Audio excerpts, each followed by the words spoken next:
Hello students, good afternoon. Welcome to the amazing platform YMK की classes. तो अभी तक हमने जो पैरेलल यानी कि सीरीज एंड पैरेलल कॉम्बिनेशंस देखे थे और उसके बाद उसके न्यूमेरिकल्स देखे। तो आज हम देखेंगे इफेक्ट ऑफ करंट। क्या देखेंगे? इफेक्ट ऑफ करंट देखने वाले हैं। इंपॉर्टेंट टॉपिक है। इफेक्ट ऑफ करंट में ही तीन इफेक्ट ऑफ करंट होते हैं, केमिकल, हीटिंग और मैग्नेटिक। पहले तो हीटिंग पढ़ेंगे, फिर नेक्स्ट चैप्टर में यानी कि magnetic effect of electric current he next chapter पूरा बना दिया गया उसके लिए, तो हम अगले चैप्टर में उसे देखेंगे। तो ठीक है, ready for that. Heating effect of electric current के बारे में देखेंगे, यानी कि इफेक्ट ऑफ करंट देखेंगे आज। चलिए ठीक है, देखते हैं इफेक्ट ऑफ करंट यानी कि इलेक्ट्रिक करंट जो हम देखने जा रहे हैं टॉपिक इफेक्ट ऑफ करंट। तो तीन टाइप के होते हैं, पहला chemical effect of current, heating effect of current और तीसरा मैग्नेटिक इफेक्ट ऑफ करंट। ठीक है, केमिकल इफेक्ट ऑफ करंट देखते हैं क्या होता है। जब किसी सॉल्यूशन में, जैसे मैंने मानो ये सॉल्यूशन लिया, NaOH का सॉल्यूशन लिया, ठीक है ना, अगर इसमें हम जब इलेक्ट्रिसिटी पास करा दें, इलेक्ट्रिसिटी, तो एक कैथोड रोड होगी और एक एनोड रोड जो डाली होगी मैंने, तो कैथोड के पास कुछ एटम्स आ जाएंगे और कुछ एनोड के पास चले जाएंगे। बस यही कहा गया। तो केमिकल रिएक्शन जो होगी, अगर कैथोड एंड एनोड की तरफ इकट्ठा हो जाएगा। आपने अगर देखो डिस्प्लेसमेंट रिएक्शन जो कि हम कराएंगे नेक्स्ट चैप्टर में, जब केमिस्ट्री पढ़ाएंगे, तो डिस्प्लेसमेंट रिएक्शन में जो रिएक्शन होती है ना, उसमें भी हम दो रॉड डालते हैं ना, इसी तरह से, ठीक है ना, वो भी रिएक्शन होती है। तो क्या होता है, जब अगर हम किसी सॉल्यूशन, इतना सा याद रखो, अगर हम सॉल्यूशन में, किसी सॉल्यूशन में इलेक्ट्रिसिटी पास करा दें, तो जो कैथोड और एनोड होंगे वो बट जाएंगे, जो सॉल्यूशन होगा वो बट जाएगा, ठीक है ना। कुछ कैथोड के पास चला जाएगा, कुछ एनोड के पास चला जाएगा। तो इसको फुल डिटेल में आपने अगर पढ़ाओ तो क्लास 8th में और क्लास 12th में आप पढ़ेंगे, ठीक है ना। और हम यहाँ पर भी पढ़ाएंगे आपको इसे, ठीक है ना। ये टॉपिक है, आपको डिस्प्लेसमेंट रिएक्शन में जाना पहचाना लगेगा, ठीक है ना। तो आता है फिर heating effect of electric current. Second क्या है, अगर जैसे आप जानते हो, अगर हम करंट को पास कराते हैं कंडक्टर में, ठीक है ना, करंट को जब पास कराते हैं कंडक्टर में, तो क्या होता है, जैसे कि मानो ये वायर है, ठीक है ना, वायर है, तो यहाँ पे क्या होगा, जो चार्ज है वो चार्ज का फ्लो ऐसा होता है इधर से, और इलेक्ट्रॉन्स का फ्लो ऐसा होता है इधर से। ये इलेक्ट्रॉन्स आ रहे हैं, ये चार्ज जा रहा है ना, अब वो इधर से जा रहा है, वो इधर से, यही जो टकराते हैं, रिपीटेड कोलिजन, यानी इधर उधर से टकराने को ही कहते हैं हीटिंग इफेक्ट। अब हीट कैसे, अब जैसे यहाँ से आ रहे हैं, जैसे जब दो गाड़ियां टकराती हैं, जब दो गाड़ियां टकराती हैं तो हीट अफेक्ट होता है ना, वहां पे हीट निकलती है ना, चिंगारी वगैरह निकलती है। क्यों? क्योंकि वो टकराई है। बस ऐसे जब वहां से इधर से इलेक्ट्रॉन्स, इधर से चार्ज, ये दोनों टकराएंगे, क्या जब दोनों टकराएंगे जो हीट निकलेगी उसी को कहते हैं हीटिंग इफेक्ट ऑफ करंट। किसके द्वारा निकली? करंट के द्वारा निकली, ठीक है ना। तो कुछ यही एनर्जी हीट में, और पावर स्पीड का मतलब यहाँ पे जो हीट है ना, वो ज्यादातर हीट में चली जाती है एनर्जी, और बाकी फॉर्म ऑफ लाइट में जाती है। अभी इसको पढ़ाएंगे, इलेक्ट्रिक बल्ब में पता और अच्छा चलेगा। वह बात आती है magnetic effect of electric current. Magnetic effect of electric current क्या है कि ये एक वायर है। मैंने आपको बताया था कि हर किसी का अपना मैग्नेटिक फील्ड होता है, यानी इलेक्ट्रिक फील्ड बनाता है, इसी को मैग्नेटिक फील्ड कहते हैं। एक वायर में जो कि इलेक्ट्रिक करंट के द्वारा जो फील्ड बनता है उसे मैग्नेटिक फील्ड कहते हैं। यानी कि जो वायर में अगर हम करंट फ्लो कर दें तो जो उसके अराउंड जो एरिया बनेगा वो बनेगा मैग्नेटिक फील्ड का बनेगा, ठीक है ना। किसका बनेगा? मैग्नेटिक फील्ड का बनेगा। नॉर्थ एंड साउथ, यानी कि नॉर्थ से साउथ, और यहाँ पे कुछ साउथ से नॉर्थ, नॉर्थ साउथ ही होता है, साउथ नॉर्थ होता है, ये कंफर्म करना, ठीक है ना। ये डाउट है आपके लिए कि नॉर्थ साउथ होता है या फिर साउथ नॉर्थ होता है, यानी कि बताना कि साउथ नॉर्थ होगा, ये सही है या फिर ये सही है, या फिर ये गलत है या फिर ये गलत है, ठीक है ना। कोई एक सही है, नॉर्थ या साउथ या नॉर्थ, ठीक है ना। कंफर्म करना कमेंट में, ठीक है ना। तो बस इतना ही था। केमिकल इफेक्ट क्या होता है, एक सॉल्यूशन में इलेक्ट्रिसिटी डाल दी जाए तो कैथोड और एनोड के तरफ वो सॉल्यूशन बढ़ जाएगा। हीटिंग इफेक्ट क्या होता है, बस इलेक्ट्रॉन का और चार्ज का टकराना, बस हीटिंग इफेक्ट। मैग्नेटिक क्या होता है, बस एक वायर में अगर हम करंट डाल दें तो उसके जो अराउंड जो फील्ड बनेगा उसे मैग्नेटिक फील्ड कहते हैं, ठीक है। अब हम पढ़ेंगे, अभी जो हम पढ़ने वाले हैं वो हीटिंग इफेक्ट पढ़ने वाले हैं, यानी क्लास 10 का ये चैप्टर है, क्लास 10 का ये चैप्टर 12 है। और फिर इसी के जस्ट बाद इलेक्ट्रिसिटी चैप्टर के बाद हम मैग्नेटिक इसीलिए पढ़ेंगे क्योंकि इफेक्ट ऑफ करंट हमारा मैच है, ठीक है ना। तो नेक्स्ट चैप्टर 13 हम लोग करेंगे magnetic effect of electric current, ठीक है। तो फिर देखते हैं आगे, ठीक है। अब आओ heating effect of electric current देखते हैं। हीटिंग इफेक्ट इलेक्ट्रिक करंट जो अभी हमने पढ़ा वही सेम डेफिनेशन मैंने थोड़ा चेंजेस करके यहाँ लिख दी है। वह इलेक्ट्रिक करंट, भैया बात इलेक्ट्रिक करंट फ्लो हो जाए कंडक्टर में, यही जो कंडक्टर में जब फ्लो होगा इलेक्ट्रिक करंट, जो कुछ जो इलेक्ट्रिकल एनर्जी है वो कन्वर्ट हो जाती है हीट एनर्जी में। कोई बताएंगे, यहाँ पे ये पॉइंट लिखा है, ठीक है ना। इसी फिनोमेना को कहते हैं the heating effect of electric current, यानी कि जो इलेक्ट्रिक करंट फ्लो हो रहा है, यानी कि इलेक्ट्रिक एनर्जी कन्वर्ट हो जाए हीट एनर्जी में, इसी को कहते हैं heating effect of electric current. अब बात आती है वो होता कैसे, बस इलेक्ट्रॉन का कोलाइजन, इलेक्ट्रॉन्स यहाँ से, करंट यहाँ से जो टकराया, हीट निकल गई बस। Due to the collision of free electrons with atoms, यानी कि एटम यानी कि इलेक्ट्रॉन्स, इलेक्ट्रॉन्स तो ये हो गए और एटम्स के अंदर इलेक्ट्रॉन्स होते हैं, फ्लो करते हैं इलेक्ट्रिक चार्ज के फॉर्म में। तो जो इलेक्ट्रॉन्स का फ्लो इधर से और चार्ज का फ्लो इधर से, तो वो जो टकरा जाए, जो टकराते हैं, यानी चार्ज और इलेक्ट्रॉन्स जो टकराते हैं उनसे जो हीट निकलती है, इसी को कहा गया हीट इज रिलीज्ड, यानी कि heating effect of electric current. और the conductor energy is release as heat, जो एनर्जी निकलती है वो हीट की फॉर्म में निकलती है। फिर बात आती है joules law of heating. Joules law of heating क्या होता है, ये हमारे बहुत बढ़िया इंसान थे जेम्स प्रेस्कॉट जूल ने दिया था। किसने दिया था? जेम्स प्रेस्कॉट जूल्स ने दिया था, ठीक है। 1840 में दिया था। कब दिया था? 1840 में दिया था। तो द हीट प्रोड्यूस किया इन्होंने, क्या कहा, जो हीट प्रोड्यूस होती है कंडक्टर में, बस यार भाई साहब भैया हीट प्रोड्यूस हो रही है कंडक्टर में, कहां से? जो हमारे इलेक्ट्रॉन यानी इलेक्ट्रिक करंट फ्लो कर रहा है उसके वजह से हमारी हीट प्रोड्यूस हो रही है। क्यों हो रही है हीट प्रोड्यूस? इलेक्ट्रिक करंट यहाँ से, इलेक्ट्रिक चार्ज इलेक्ट्रॉन्स वहां से जो टकराए, खेल खत्म, हीट प्रोड्यूस हो गई, ठीक है ना। फिर आगे देखते हैं, इन्होंने रूल दिए, 3 रूल दिए जिस वजह से हीट प्रोड्यूस हुई। हीट डायरेक्टली प्रोपोर्शनल का मतलब सभी जानते ही होंगे, एक चीज बढ़ेगी तो दूसरी बढ़ेगी, ठीक है ना, एक घटेगी तो दूसरी भी घटेगी। तो heat is directly proportional to the square of current. तो हीट जो है डायरेक्टली प्रोपोर्शनल है किसके? स्क्वायर ऑफ करंट के, ठीक है। Heat is directly proportional to the resistance, heat directly proportional है रेजिस्टेंस के, जो कि सर्किट में दिया गया होगा एच आर, ठीक। फिर उन्होंने कहा हीट है डायरेक्टली प्रोपोर्शनल है किसके? टाइम से, फॉर विच करंट फ्लो, यानी कि जो रेजिस्टेंस क्या है कि कंपोनेंट सॉरी रेजिस्टेंस किसे कहते हैं? जो छोटे छोटे कंपोनेंट लगाए गए रखते हैं ना, ये काम ये करेगा, ये काम ये करेगा, फलाना फलाना फलाना काम करेगा ना, उन्हीं को रेजिस्टेंस कहते हैं। लिमिट, कंट्रोल एंड रेगुलेट करना करंट को, ठीक है ना। तो जो रेजिस्टेंस में जो करंट फ्लो टाइम में हीट जो है डायरेक्टली प्रोपोर्शनल होगी टाइम के, जो कि करंट फ्लो कर रहा होगा, ठीक है ना। तो heat is directly proportional to the time, ठीक। तो इसकी ऐसा यूनिट क्या होती है? जूल्स, क्या होती है? जूल्स होती है, यानी कि जे से इसे डिनोट करते हैं। तो हमने यहाँ 1 जूल बताई according to Joule's law of heating. आपने 1 जूल्स, वो वर्क की भी ऐसा यूनिट होती है, तो ये वर्क की फॉर्म में नहीं है, ये अकॉर्डिंग है किसके? जूल्स लॉ ऑफ हीटिंग के अकॉर्डिंग 1 जूल की डेफिनेशन क्या है? 1 joules of heat is produce, यानी कि 1 जूल हीट प्रोड्यूस होती है जब 1 एम्पियर करंट, क्या 1 एम्पियर करंट फ्लो हो जाए किसमें? कंडक्टर में, जो रेजिस्टेंस, 1 एम्पियर करंट फ्लो हो गया, 1 एम्पियर करंट फ्लो हो गया वायर में, ठीक। इसका कुछ रेजिस्टेंस होगा, है ना, उसके लिए कुछ टाइम लग रहा होगा ना। टाइम कैसे? क्योंकि करंट जब फ्लो होता है तो मोशन में कहा गया था ना, तो इस वायर में 1 एम्पियर करंट फ्लो किया थ्रू रेजिस्टेंस, यानी रेजिस्टेंस के द्वारा जो टाइम लगा उसे 1 जूल्स लॉ ऑफ हीटिंग कहा गया, यानी 1 जूल्स कहा गया, ठीक है। तो ये हमारी इक्वेशन क्या हो गई? पहली हो गई।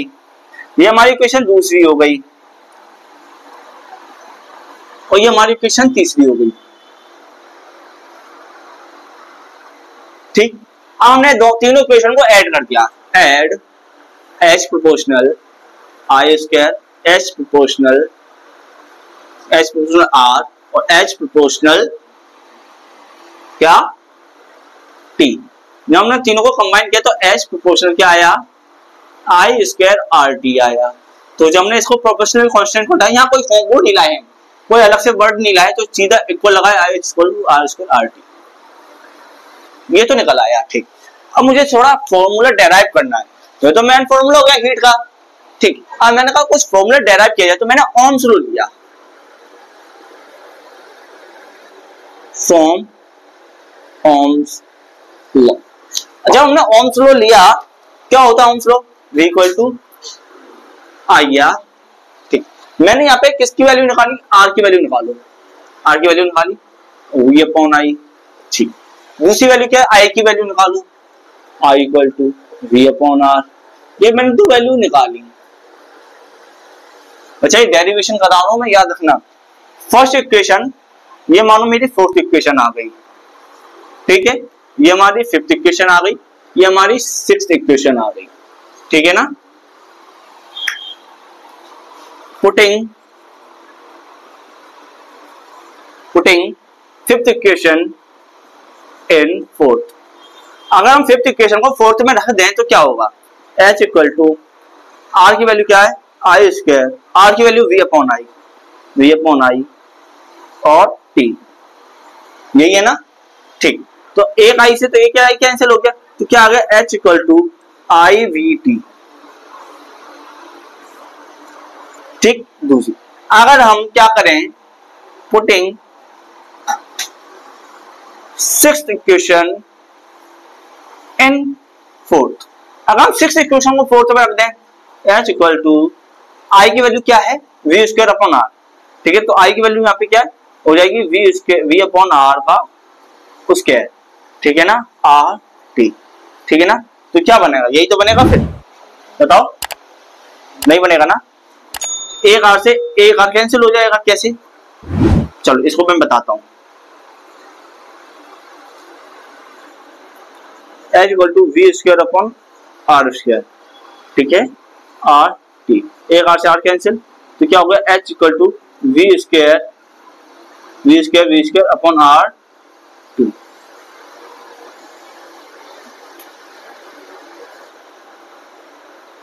बताओ कोई डाउट?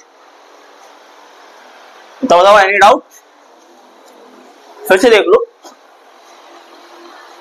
मैंने पहली दूसरी तीसरी इक्वेशन ये थी, पहली इक्वेशन दूसरी इक्वेशन तीसरी इक्वेशन को मैंने मिलाया तो H equal to I square R T आया। फिर मैंने ओम्स लॉ से आर की वैल्यू निकाली, यानी रेजिस्टेंस की वैल्यू निकाली और आई की वैल्यू निकाली, तो आर की वैल्यू आई V अपॉन आई और आई की वैल्यू आई V अपॉन आर। ठीक, पुटिंग मैंने फिफ्थ इक्वेशन यानी फिफ्थ इक्वेशन को मैंने फोर्थ इक्वेशन में रख दिया, तो H equal to V upon I इसमें रखा, कहां पे रखा? आर में रखा, V अपॉन आई टी। एक आई से एक आई कैंसिल, तो आई वी टी बचा। ठीक, फिर मैंने क्या किया? सिक्स्थ इक्वेशन को फोर्थ में रख दिया, H equal to V upon R का स्क्वायर, आई की में रखा आर टी, तो V square upon R square और आर टी। आई का से एक आर कैंसिल हुआ, एक आर बचा, तो क्या बचा? H equal to V square upon R T. ठीक है, अब मैं इसके वो बता देता हूं, आपको क्या बता देता हूं, टर्म्स बता देता हूं। जो मेन फॉर्मूला क्या है हमारा?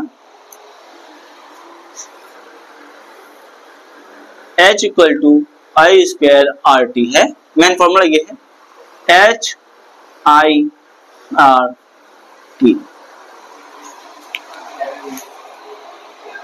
ये हमारा हीट प्रोड्यूस है,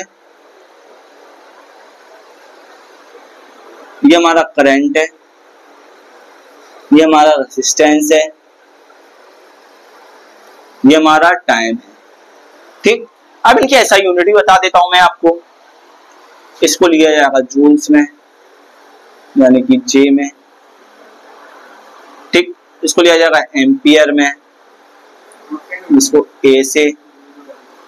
इसको लिया जाएगा ओम में, यानी कि ओम। सिंबल ही बता दिया मैंने, टाइम को सेकंड में लिया जाएगा, इसको S से। ठीक, तो आपका यही था, H equal to I R square R T, यानी जूल्स लॉ भी खत्म हो गया, आपका heating effect of electric current भी खत्म हो गया। अब हम इनके एप्लीकेशंस पढ़ेंगे। क्या पढ़ेंगे? अब हम इनके क्या पढ़ेंगे? एप्लीकेशंस पढ़ेंगे। चलिए देखते हैं आगे। कोई doubt? Any doubt? No doubt? ठीक है, चलिए अब देखते हैं आगे एप्लीकेशन ऑफ हीटिंग इफेक्ट देख लेते हैं। तीन इफेक्ट मैंने कराए हैं, इलेक्ट्रिक बल्ब का कराया है, इलेक्ट्रिक एलिमेंट का, हीटिंग एलिमेंट का कराया है और इलेक्ट्रिक फ्यूज का कराया है। ये तीनों ही इंपॉर्टेंट है, ठीक है ना। चलो देखते हैं। डिजायरेबल एप्लीकेशन, इसका मतलब होता है यूजफुल हीट, यानी कि जो हमारे लिए यूजफुल है हीट, जैसे कि इलेक्ट्रिक हीटर की जैसे हम खाना बना लेते हैं, इलेक्ट्रिक आयरन प्रेस कर लेते हैं, टोस्टर, गीजर, केटल, ये सब यूजफुल हीट है ना।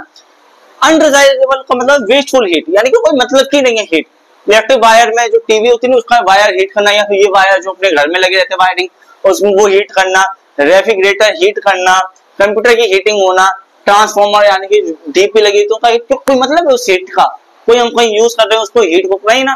तो जो हीट को यूज नहीं करते उन्हें अनडिजायरेबल हीट कहते हैं, ठीक है ना। क्या कहते हैं? Undesirable application. और जिसका यूज कर लेते हैं हीट का उसे कहते हैं डिजायरेबल एप्लीकेशंस। फिर बात आती है आगे,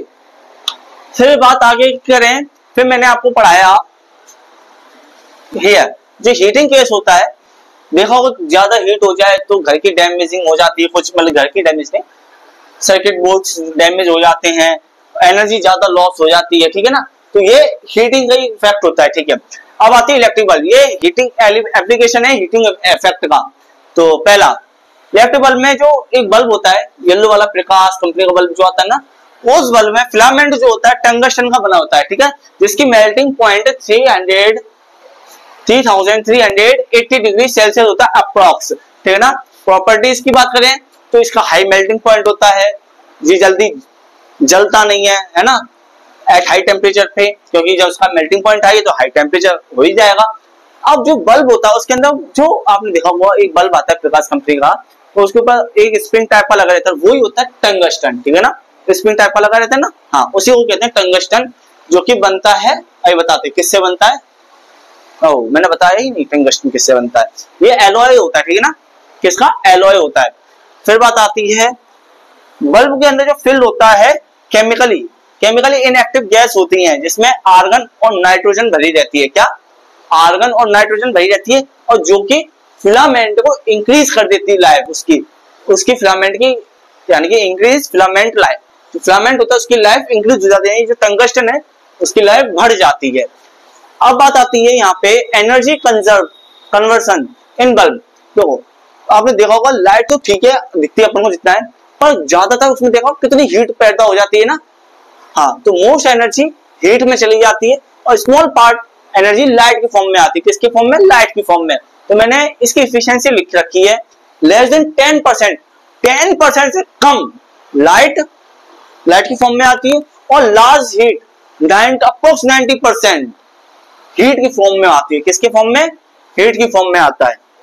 फिर बात आती है इलेक्ट्रिक बल्ब की, जो मैंने डेफिनेशन लिख रखी है। इलेक्ट्रिक बल्ब में क्या होता है? Most of the power consumed, वो होती है फिलामेंट अपीयर एज हीट के द्वारा, ठीक है। जो ज्यादा पावर किसमें कंज्यूम होती है? हीट में। हीट जो फिलामेंट हीट करता है ना, उसमें पावर ज्यादा कंज्यूम हो जाती है, और बाकी जो बचती है energy small part of its radiate in the form of light, बाकी जो एनर्जी बचती है वो लाइट की फॉर्म में बाहर आती है, ठीक है ना। अब बात आती है हीटिंग एलिमेंट की, बात करते हैं। ये भी एप्लीकेशन है किसका? हीटिंग इफेक्ट का। तो क्या होता है? ऐसा डिवाइस जो कि इलेक्ट्रिक एनर्जी को हीट एनर्जी में कन्वर्ट कर दे। क्या? इलेक्ट्रिक एनर्जी को हीट एनर्जी में कन्वर्ट कर दे, जैसे कि हीटर, आयरन, टोस्टर जानते हो क्या होता है? हाँ, वही टॉम एंड जेरी में नहीं आया। अरे यार भाई साहब, जिसमें अपन ब्रेड डालते हैं, खटक ऊपर से निकल आते, मिले क्रंची मजा, चीज लगा के खाओ, ठीक है। चलो मजा आ गया, बहुत हो गया, ठीक है। अब आती है मटेरियल। ये बनता क्योंकि नाइक्रोम वायर होता है, यानी कि नाइक्रोम का होता है, जो एलॉय जानते हो क्या होता है? रेसिस्टिविटी मैंने बताया था, एक या दो से ज्यादा एलिमेंट्स मिल जाए, जैसे कि निकल और क्रोमियम को मिलाकर जो एलॉय बनता है उसे नाइक्रोम कहते हैं, ठीक है ना। प्रॉपर्टीज वही है, high resistivity, high melting point, ठीक है, डू नॉट ऑक्साइड इजिली, यानी कि जल्दी से जलता नहीं है, और इसकी लॉन्ग लास्टिंग होता है, यानी तो लंबा चल जाता है, ठीक है ना। फिर बात आगे करते हैं, एग्जांपल जानते हो यार भाई, electric iron, room heater, toaster, water heater, electric heater. अब बात आती है, आप लोगों ने देखा होगा रूम हीटर जब जलाते हैं तो हीट तो पैदा करते ही, देखो तो रोशनी भी थोड़ी सी आती है, तो बस मैंने वो यहाँ पर लिखा है, heating device 100% approx 100% heat produce करता है, और पूरी 100% यूजफुल होती है हीट। मैंने यहाँ पे पॉइंट लिखा, since heat is very small part of radiate in the form of light, जो हीट प्रोड्यूस होती है उसमें कुछ पार्ट लाइट का प्रोड्यूस होता है। देखता है ना, अगर आप पूरे रूम में अंधेरा कर दो और उसे जलाओ तो आपको रोशनी भी दिखती है, रेड कलर की दिखती है ना। तो मैंने एक पॉइंट लिख रखा है 100%, और उसकी 100% यूजफुल हीट होती है कि नहीं होती है। ये कहने की आदमी यहाँ जा रही वहां सब तरीके से यूज होती है हीट। तो बताओ कोई डाउट हो तो बताओ। मैं एक बार डिवाइस का डिजायरेबल यानी कि जो यूजफुल हीट हो, अनडिजायरेबल जो यूजफुल हीट नहीं हो, ठीक है ना।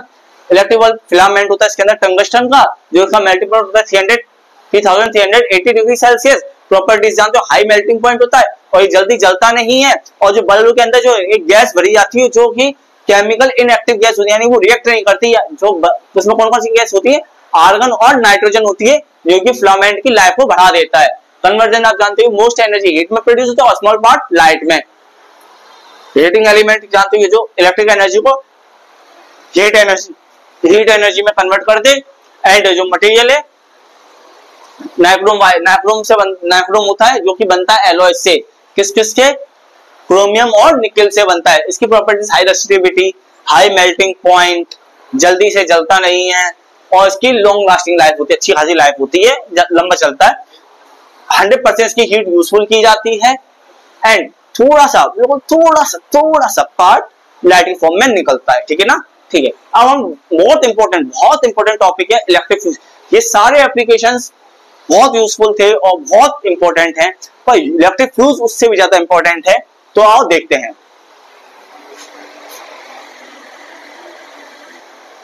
चलिए लास्ट टॉपिक इलेक्ट्रिक फ्यूज जो इंपॉर्टेंट है तो उसे खत्म करते हैं, फिर हमारा heating effect of electric current खत्म।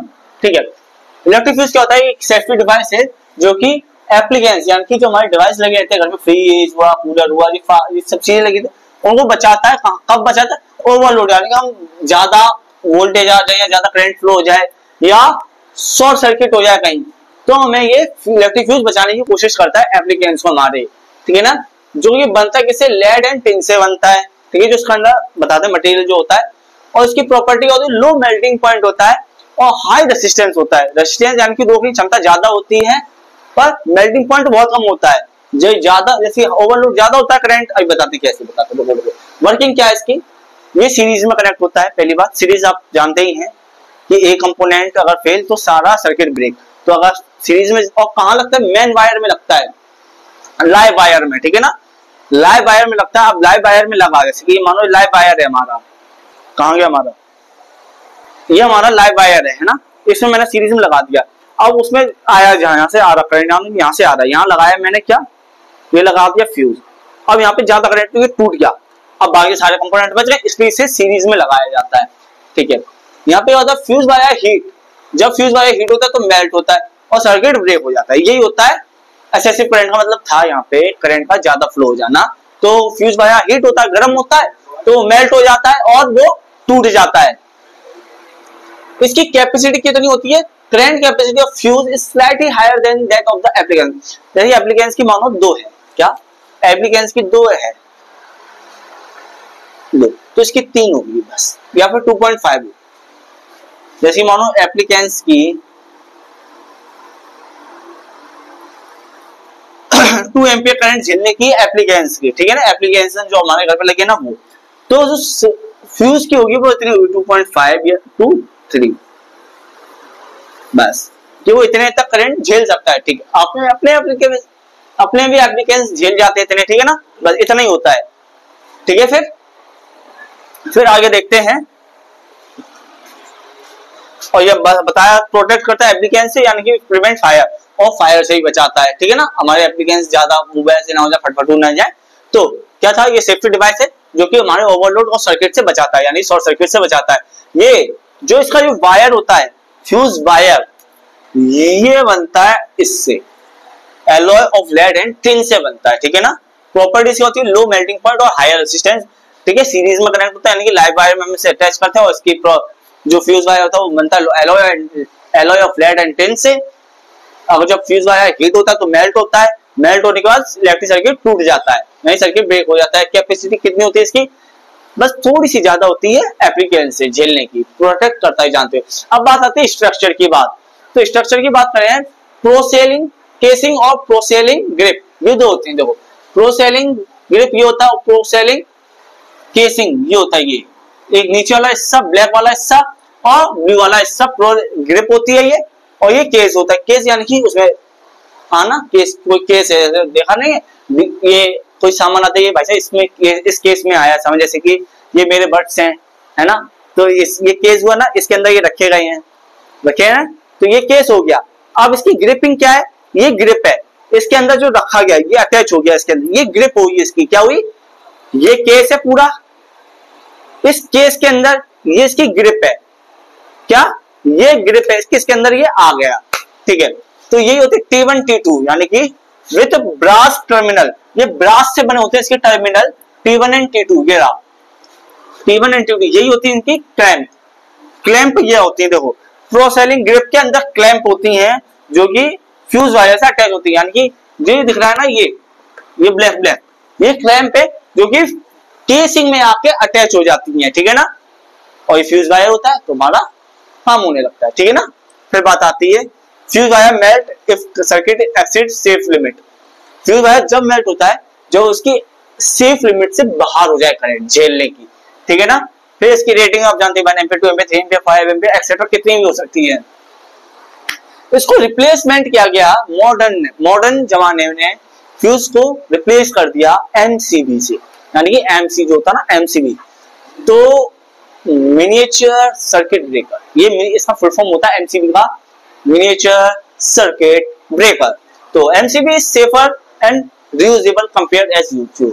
फ्यूज का आप देखो, अब इंडियन आदमी, इंडियन लोग जब फ्यूज वायर मेल्ट हो जाता है तो उन्होंने क्या लिया, कॉपर वायर छीला और लो उसमें ऐंठ दिया, लाइव वायर चलने दो गाड़ी धरवा से, तो ये तो इंडियन की बात हो गई। तो वही बात है, अगर कॉपर वायर लगाओ तो वो कितना बढ़िया मटेरियल है, रेसिस्टिविटी इसकी नहीं अच्छी होती है ना, तो बढ़िया तरीके से चल रहा है। शॉर्ट सर्किट होता तो फट फटा फट फट फट इनके घर में पटाखे चल जाते हैं हाल, तो मतलब ही नहीं बनता। तो अब जो बात आई, एमसीबी इज सेफर है और यूजेबल है कंपेयर्ड टू फ्यूज। उसमें अगर ज्यादा करंट आता है या शॉर्ट सर्किट का चांसेस होते हैं तो एमसी खुद गिर जाती है और फिर जाके अपन बढ़िया इंसान है लंबे होकर खटक पोचा कर देते हैं उसे, हाँ वैसा लाइट आ गई, ठीक है ना। तो यही सब कुछ था, हमने खूब अच्छे से heating effect of electric current देखा। तो अगला चैप्टर याद रखना, अभी तो पावर चलेगा, न्यूमेरिकल्स चलेंगे, इसके न्यूमेरिकल्स होंगे, फिर उसकी इलेक्ट्रिक पावर होगा, फिर इलेक्ट्रिक पावर के न्यूमेरिकल्स होंगे, फिर उसके बाद सोच रहा हूँ कि रिवीजन करा दूं, नहीं तो electric magnetic effect of electric current ही पढ़ाऊं, क्यों, क्योंकि हीटिंग इफेक्ट पढ़ा है तो मैग्नेटिक इफेक्ट बहुत जल्दी फिनिश हो जाएगा, ठीक है ना। तो फिर आज के लिए इतना, फिर मिलते हैं, प्लीज सपोर्ट करना, है ना। तो देख के चले जाते हो, हाँ कोई मतलब है ये भाई, तो देख लेना, फैलाओ अपने चैनल को, फैलाओ दोस्तों को, फैलाओ यार, मान लो यार दोस्तों को नहीं देते हो तुम लोग, देने की कोशिश करो दो, ठीक है ना। फिर मिलते हैं नेक्स्ट लेक्चर में heating effect of electric current के न्यूमेरिकल्स के साथ। चलिए बाय बच्चा, जय हिंद जय भारत।